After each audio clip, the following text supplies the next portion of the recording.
Rainbow allrounder exterior paint, বাংলাদেশের আবহাওয়া উপযোগী একমাত্র পেইন্ট।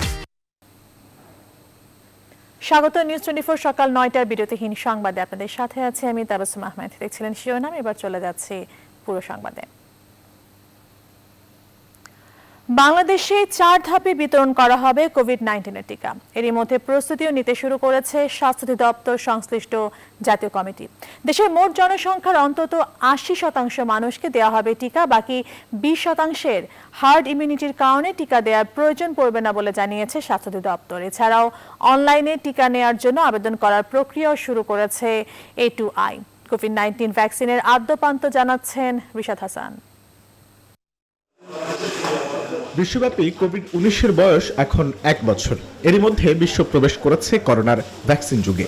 এই লক্ষ্যে টিকা প্রাপ্তি ও বিতরণের কার্যক্রম হাতে নিয়েছে বাংলাদেশও।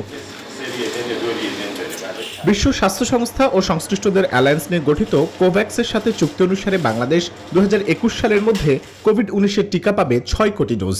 এছাড়াও সিরাম ইনস্টিটিউটের সঙ্গে চুক্তি অনুসারে অক্সফোর্ড অ্যাস্ট্রাজেনেকা টিকা পাবে আরও 3 কোটি ডোজ। এছাড়াও আরও টিকা পেতে কূটনৈতিক তৎপরতা চলমান রয়েছে। বিশ্ব স্বাস্থ্য সংস্থার মডেল অনুযায়ী দেশের অন্তত 80% মানুষের মাঝে টিকা বিতরণ করতে 4 ধাপে কাজ করবে স্বাস্থ্য সংশ্লিষ্ট প্রতিষ্ঠানগুলি। প্রথম ধাপে করোনার প্রথম সারির যোদ্ধাদের দেয়া হবে টিকা। এরপর পাবেন 60 বা তদূর্ধ্ব বয়সীরা। দ্বিতীয় ধাপে টিকা দেওয়া হবে শিক্ষা কর্মকর্তা, পরিবহন, পোশাক শ্রমিক সহ বিভিন্ন পেশার মানুষকে। তৃতীয় ধাপে টিকা পাবেন ভাসমান মানুষ সহ যারা পূর্বে টিকা পাননি তারা। সবশেষ ধাপে টিকা দেওয়া হবে শিশু, কিশোর ও শিক্ষার্থী সহ অন্যান্যদের। এই টিকা পাওয়ার জন্য অনলাইনে আবেদন করার প্রক্রিয়া শুরু করেছে A2I। তবে বিকল্প পদ্ধতিও থাকবে বলে জানান IDCR এর উপদেষ্টা। প্রতিষ্ঠান ভিত্তিক উদ্যোগ নেওয়া হবে, আর আমাদের স্বাস্থ্যকর্মীরা বাড়ি বাড়ি গিয়ে তথ্য সংগ্রহ করে সেই তালিকাটা করবে। তবে এই টিকা বিতরণের ক্ষেত্রে কারিগরি ও জনবল সংকট মোকাবেলায় বড় চ্যালেঞ্জ বলছেন তিনি। ফ্রিজ ভাড়া করতে হবে, ট্রান্সপোর্ট তো আমাদের দেশে আরো অনেক ট্রাক ভাড়া করতে হবে, সেটা আমাদের সম্পদ প্রয়োজন হবে, আমাদের অনেক শ্রমিক প্রয়োজন হবে, সেটা ভাড়া করতে হবে, এবং অনেক ভলান্টিয়ার প্রয়োজন হবে। বিশ্বের বিভিন্ন দেশের তুলনায় বাংলাদেশের টিকা বিতরণের যে অতীত অভিজ্ঞতা তা অনেকাংশে কাজে আসবে বলে মনে করছেন স্বাস্থ্য অধিদপ্তর। রিশাদ হাসান, নিউজ 24, ঢাকা। পৌষের শুরুতে উত্তরাঞ্চলে জেঁকে বসেছে শীত। রাজশাহী ও রংপুর বিভাগ সহ দেশের 23 জেলায় মৃদু থেকে মাঝারি ধরনের শৈত্যপ্রবাহ বয়ে যাচ্ছে। তবে এই শৈত্যপ্রবাহ আরো কয়েকদিন থাকতে পারে বলে মনে করছেন আবহাওয়াবিদরা। তীব্র শীত ও হিমেল হাওয়ায় বিপর্যস্ত জনজীবন।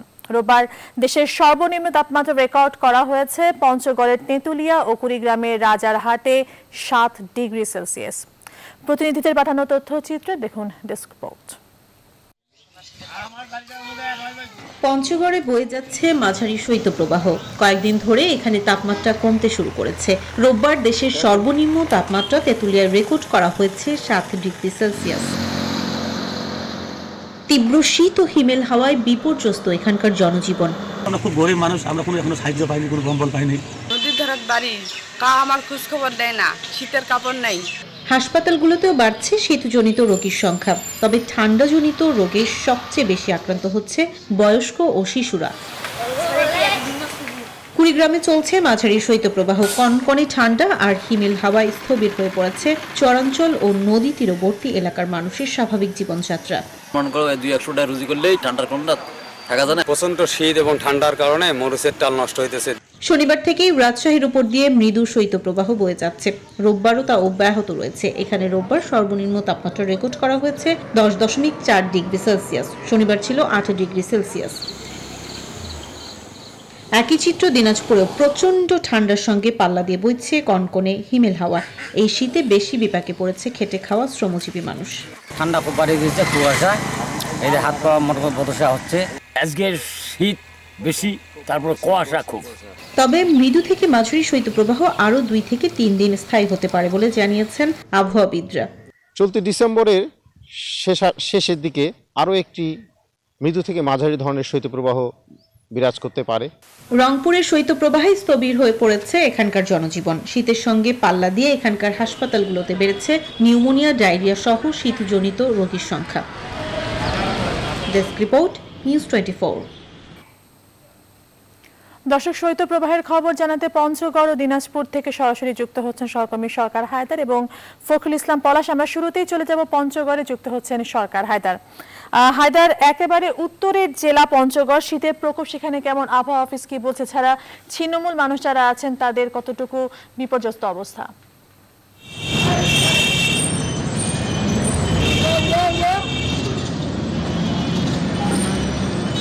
ধন্যবাদ তাবাসসুম।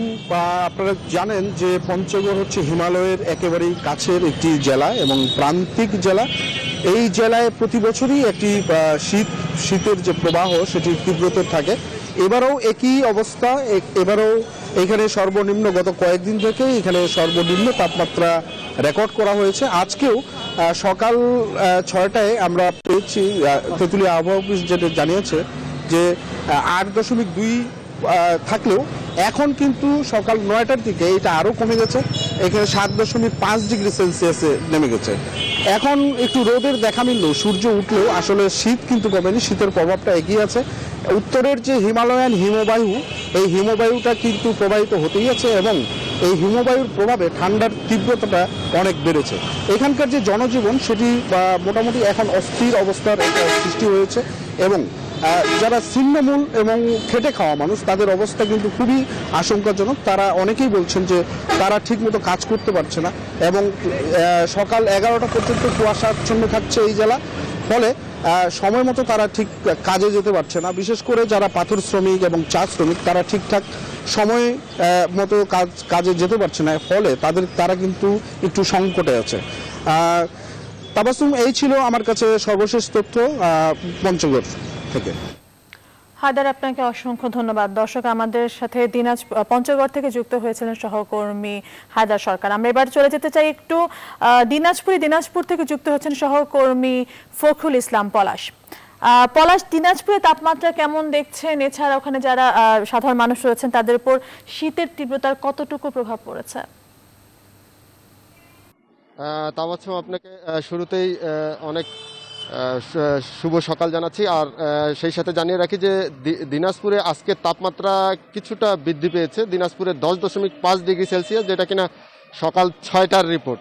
এবং আবহাওয়া অফিসের সাথে আমি কথা বলেছি, তারা বলছে যে যেহেতু হিমেল হাওয়ার একটা প্রবণতা আছে বা একটা আভাস পাওয়া যাচ্ছে, সেই ক্ষেত্রে কিন্তু তাপমাত্রা আরও কিছু কমতে পারে। সকাল 9টার পরের যে রিপোর্ট, সেই রিপোর্টে কিন্তু আরও কিছু কমতে পারে বলেও তারা আমাকে জানিয়েছে। তো আমার সহকর্মী সরকার হায়দার যেমনটি জানাচ্ছিল যে আসলে সেখানকার যে জনজীবন, এবং দিনাজপুর তো একেবারেই হিমালয়ের একেবারে পাদদেশে অবস্থিত, যার কারণে এখানেও কিন্তু বেশ শীতের প্রভাব লক্ষ্য করা যায়। এবং এখানে খেটে খাওয়া যারা মানুষ আছে, নিম্নবিত্ত মানুষ আছে, তারা কিন্তু বেশ ভোগান্তিতেই পড়ে। আসলে শীত কিন্তু প্রতি বছরই দিনাজপুরে কিন্তু বেশ লক্ষ্য করা যায়। এবং এই ভৌগোলিক দিক থেকে দিনাজপুর কিছুটা উঁচু স্থানে হওয়ার কারণে কিন্তু এখানে শীতের তীব্রতা বেশ লক্ষ্য করা যায়। এবং সর্বনিম্ন তাপমাত্রা কিন্তু দিনাজপুরেই অবস্থান করে প্রতি বছর বিভিন্ন সময়। তো আমরা দেখেছি যে এখানকার যে একেবারে খেটে খাওয়া যারা একেবারেই প্রান্তিক পর্যায়ে যারা রয়েছে, তারা কিন্তু বেশ শীতের প্রভাবে কিন্তু তারা কিন্তু বেশ বিপর্যয় রয়েছে। এবং তাদের জন্য কিন্তু সরকারি বেসরকারি বিভিন্ন সংস্থা কিন্তু তাদেরকে শীত বস্ত্র দিয়ে যাচ্ছে এবং তাদের পাশে এসে দাঁড়াচ্ছে।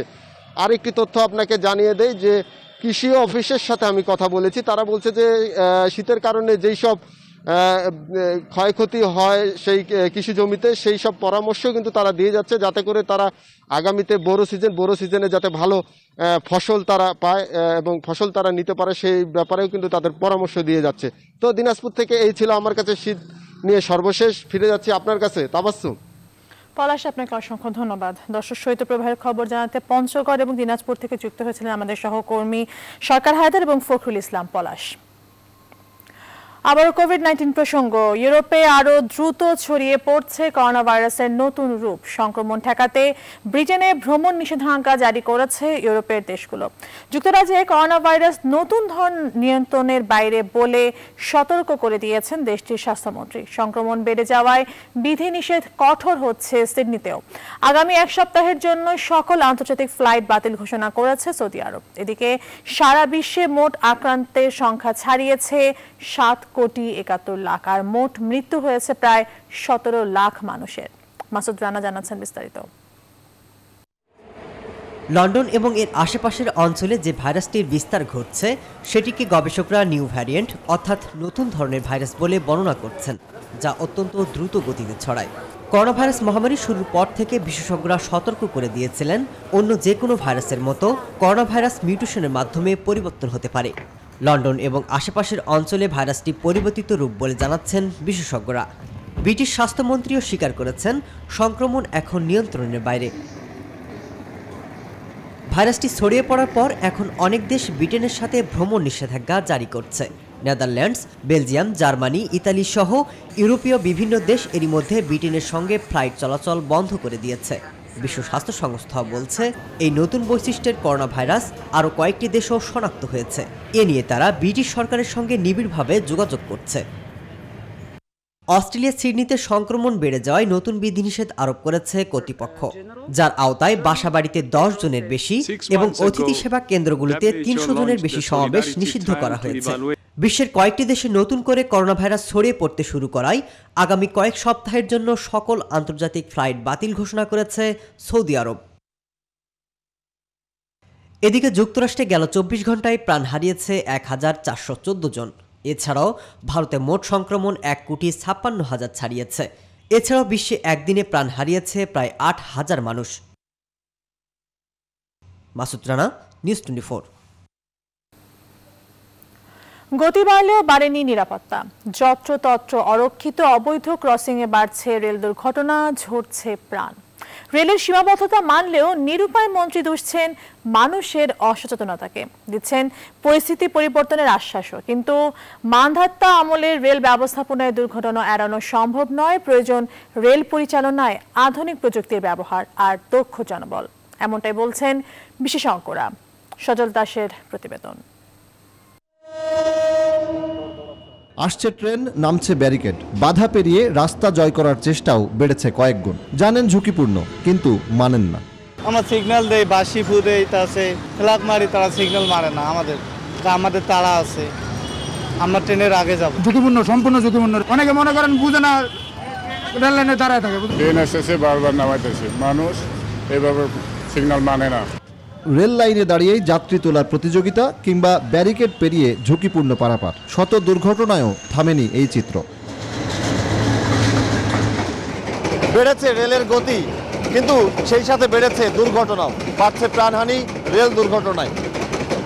এই রেল দুর্ঘটনাগুলো কেন ঘটছে? দুর্ঘটনা বিবেচনায় নিয়ে এই দুর্ঘটনা কমিয়ে আনতে আমরা কি কোনো ব্যবস্থা নিচ্ছি? প্রাযুক্তিক সীমাবদ্ধতা দুর্ঘটনা প্রবণ করছে দেশের রেল যোগাযোগকে। এক্ষেত্রে অটোমেশনের কোনো বিকল্প নেই বলে মত বিশেষজ্ঞের। লেভেল ক্রসিং এর ক্ষেত্রে স্বয়ংক্রিয় সিস্টেমে চলে যেতে হবে। আদারওয়াইজ যে আমরা হিউম্যান এরর দেখতে পাচ্ছি, এই হিউম্যান এরর কিন্তু থাকবে এবং প্রতি বছর আপনি যেভাবে বলছেন যে আমাদের লেভেল ক্রসিং এ দুর্ঘটনার পরিমাণ বেড়ে যাচ্ছে, এটাকে কিন্তু আমরা কোনোভাবেই ঠেকাতে পারবো না। নানা সীমাবদ্ধতার কথা বলছেন রেলমন্ত্রী, তবে মানুষ সচেতন না হলে দুর্ঘটনা কমানো সম্ভব নয় বলেও মত তার। একজন গেটম্যান গেট বন্ধ করেনি, তার ত্রুটিটা আমরা বুঝতে পারলাম যে সে ডিউটি করেনি কিংবা ঘুমায়ছিল কিংবা সে তার ডিউটি ফাঁকি দিয়েছে, গেট বন্ধ করেনি। কিন্তু যে জেগে থাকলো, যে নিজের গাড়িটা চালায় যাচ্ছে, যে আমি চলাচল করতেছি, এখানে একজন ড্রাইভার আছে, একজন অ্যাসিস্ট্যান্ট আছে এবং গিয়ে হতে গাড়ি চালাচ্ছে, তার সচেতনতা থাকবে না। রেলওয়ে পুলিশের হিসেব মতে গত 2 বছরে রেল দুর্ঘটনায় মৃতের সংখ্যা 700, আহত ও পঙ্গু হয়েছেন আরও 6 শতাধিক। বেসরকারি হিসেবে যা আরও বেশি। সজল দাস, নিউজ 24, ঢাকা। আবার আন্তর্জাতিক প্রসঙ্গ। নেপাল সরকার সংখ্যাগরিষ্ঠতা হারানোয় কেপি শর্মা ওলির সুপারিশের পর পার্লামেন্ট ভেঙে দিয়েছেন নেপালের প্রেসিডেন্ট বিদ্যা দেবী ভান্ডারী। একই সঙ্গে মন্ত্রী গোষ্ঠীর প্রস্তাব মতো জাতীয় নির্বাচনের দিন ঘোষণা করে দেন প্রেসিডেন্ট। আগামী বছরের 30 এপ্রিল এবং 10 মে ভোট অনুষ্ঠিত হবে। দেশটির ক্ষমতাসীন কমিউনিস্ট পার্টির অভ্যন্তরীণ বিরোধের জের ধরে রবিবার জরুরি বৈঠকের পর সরকার ভেঙে দেওয়ার প্রস্তাব দেন প্রধানমন্ত্রী। নেপালের প্রেসিডেন্ট কার্যালয়ের এক বিবৃতিতে বলা হয়েছে, প্রধানমন্ত্রী কেপি শর্মা ওলির সংসদ ভেঙে দেওয়ার প্রস্তাবে অনুমোদন দিয়েছেন নেপালের প্রেসিডেন্ট বিদ্যা দেবী ভান্ডারী।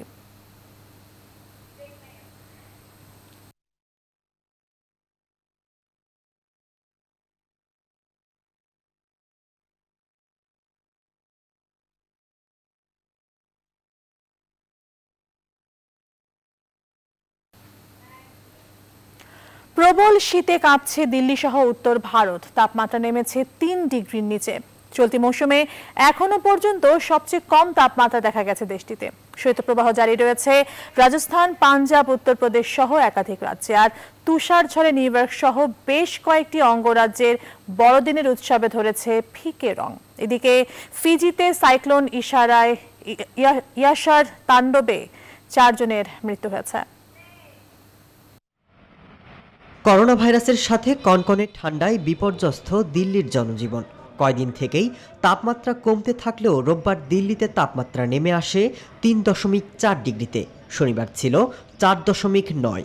সকাল থেকে বিভিন্ন শহরে যান চলাচল ছিল কম। ঘন কুয়াশা থাকায় প্রভাব পড়েছে ট্রেন এবং বিমান চলাচলেও। আবহাওয়া দপ্তর জানিয়েছে পশ্চিম হিমালয়ে তুষারপাত শুরু হওয়ার পর থেকেই কমতে শুরু করেছে দিল্লির তাপমাত্রা। আমাদের ট্রেনটি কখন আসবে তা জানা নেই। এত শীত, সাথে ঘন কুয়াশা, স্টেশনে বসে থাকা ছাড়া কোনো উপায় নেই। দার্জিলিংয়ে শনিবার সর্বনিম্ন তাপমাত্রা ছিল 3 ডিগ্রি। কলকাতায় সর্বনিম্ন তাপমাত্রা ছিল 12.5 ডিগ্রি। দিল্লি ছাড়াও ঠান্ডায় কাঁপছে উত্তর ভারত। শৈত্যপ্রবাহ জারি রয়েছে রাজস্থান, পাঞ্জাব, উত্তরপ্রদেশ, হিমাচল প্রদেশও। এই রাজ্যগুলিতে অনেক জায়গায় তাপমাত্রা 1 ডিগ্রি নিচেও নেমে যায়। এদিকে কয়েকদিনের তুষারঝড়ে নাজেহাল নিউইয়র্ক সহ বেশ কয়েকটি অঙ্গরাজ্য।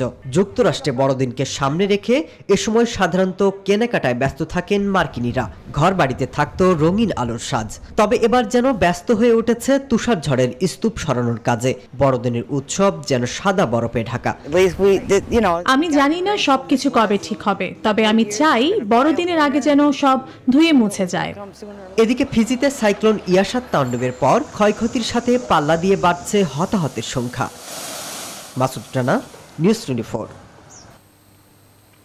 এবার খেলার খবর। সদ্য সমাপ্ত বঙ্গবন্ধু টি-20 কাপে সফল হয়েছেন পেসাররা।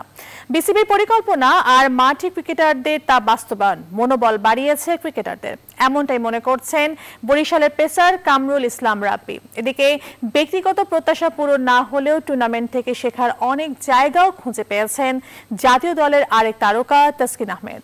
বিস্তারিত পার্থ বণিকের প্রতিবেদনে। 4 সপ্তাহের জমজমাট সব ম্যাচের পর সাঙ্গ হয়েছে বঙ্গবন্ধু টি-20 কাপ।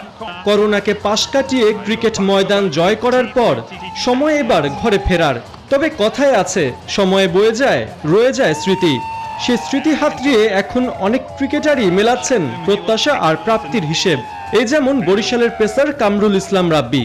টুর্নামেন্ট জুড়ে পেসারদের দাপট মুগ্ধ করেছে আসরের একমাত্র এই হ্যাট্রিক ম্যানকে। এবার পেস বোলাররা অনেক ডেভেলপ করেছে আমি মনে করি, কারণ অনেকেই এই টি-20 খেলার প্রতি একটা কনফিডেন্স চলে এসেছে কিভাবে কি বল করলে কিভাবে কি করা যাবে, ব্যাটসম্যানকে রিড করা বা ভালো উইকেট অনুযায়ী বোলিং করা। এই জিনিসটা বাংলাদেশের পেস বোলারদের ভিতরে অনেক গ্রো করেছে। আমার মনে হয় পেস বোলারদের এই কনফিডেন্ট এবং এই ডেভেলপের কারণে পেস বোলাররা ভালো করতেছে। বিসিবি প্রেসিডেন্টস কাপে নজর কাড়া পারফরমেন্সের পর বঙ্গবন্ধু টি-20তে অনেকটাই ম্লান বরিশালের আরেক গতি তারকা তাসকিন আহমেদ। স্বীকার করলেন, কাজ করতে হবে আরও। টি-20 ম্যাচে তো মাঝে মধ্যে কিছু ম্যাচে হয়তো এক্সপেন্সিভ ছিলাম, বাট 9 ম্যাচের মধ্যে হয়তো 5-6টাই ভালোই ছিল, 3-4টা হয়তো একটু ভালো হয়নি। আরও ইমপ্রুভ করার অনেক কিছুই আছে, প্রত্যেকটা ম্যাচ থেকেই ইমপ্রুভ করার চেষ্টা করছি। মিরপুরের স্পিনিং রাজ্যে এবার শীর্ষ 5 উইকেট শিকারীর 5 জনই ফাস্ট বোলার। আন্তর্জাতিক ক্রিকেটে ভালো করতে এমন পারফরমেন্সের বিকল্প দেখছেন না পেসাররা। পেস বোলার ডেভেলপের জন্য বাংলাদেশেও পেস বোলিং উইকেট বানানো উচিত এবং বেশি বেশি পেস বোলার খেলানো উচিত টেস্টে, কারণ যত পেস বোলাররা খেলবে টেস্টে তত আসলে আমরা ডেভেলপ করতে পারবো, কারণ আমরা আসলে পেস বোলাররা এই টেস্ট অঙ্গনে অনেক পিছিয়ে আছি। সামনের বছর শুরুতেই দেশে আসছে ওয়েস্ট ইন্ডিজ। জাতীয় দল ব্যস্ত হয়ে পড়লেও বাকিদের ভবিষ্যৎ এখনো অজানা। তাই ঘরোয়া ক্রিকেট শুরু করতে তাগিদ দিয়েছেন ক্রিকেটাররা। পার্থ বণিক, নিউজ 24। নিউজ 24 সকাল 9টার বিরতিহীন সংবাদ এখন এ পর্যন্ত। এতক্ষণ সাথে থাকার জন্য ধন্যবাদ সবাইকে।